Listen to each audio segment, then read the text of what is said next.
السلام عليكم. هنعمل النهاردة طريقة السجق البلدي، وإن شاء الله هنعمله بطريقة سهلة وبسيطة زي اللي بنجيبه وأحسن كمان. تابع الفيديو للآخر وما تنسيش اللايك. هجيب صينية واحطها على النار أو طاسة أي حاجة عندك، وابتدي ان انا احط كده معلقتين كبار من الزيت مش اكتر من كده، وهنزل بالسجق بتاعي واديله تشويح.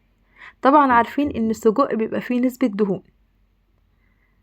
هقلب واول ما تنزل كده الدهون من عليه، الدهون اللي عليه ديت هتسوي السجق نفسها. تمام. واول كده ما يخش في السوا، يعني هنسيبه كده بالظبط 80% من السوا، لان هنطلعه ونحط تاني. تمام.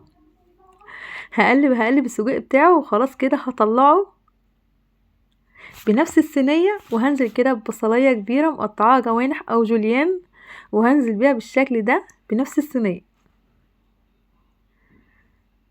هقلب اول ما تخش كده في البصلة تدبل معايا وتاخد كده لون ذهبي، هنزل كده باربع حبايات من الفلفل الالوان مقطعاهم مكعبات صغيرين، ولو عندك فلفل سبايسي انزلي بيه.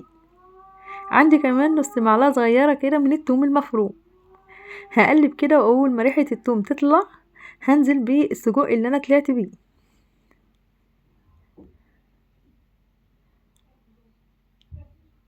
هنزل بالسجق بالشكل ده واقلب. عندي كمان 4 حبات من الطماطم قطعتها كده زي ما هي، يعني ما شلتش اللحم اللي عليها، لان انا عايزه كده الصلصه بتاعت الطماطم تنزل كده وتاخد وتدي كده مع السجق. هقلب كده، اخليهم بقى كده يخشوا كده مع بعض. طبعا احنا عارفين ان السجق بيبقى مليان من التوابل، فاحنا لما نزود التوابل نزودها كده حاجات بسيطه مش كتير. تمام. هحط كده الملح المظبوط، وعندي نص معلقه كده من الفلفل الاسود، وكمان نص معلقه صغيره كده من الكزبره. وزي ما قلت لكم انا مش هحط توابل كتير، لان اوريدي السجق اللي انا جايباه متبل تتبيله حلوه جدا. بالنسبه للسجق اللي انا نزلت بيه نص كيلو. هقلب وبعد كده هغطيه عشان الصلصه الطماطم تبتدي كده تنزل ميتها وتسوي السجق. خلاص كده خلصنا. شلت الغطا وقفلت النار. شايفين؟ عايزه اقولك في الوقت ده ريحته تجنن.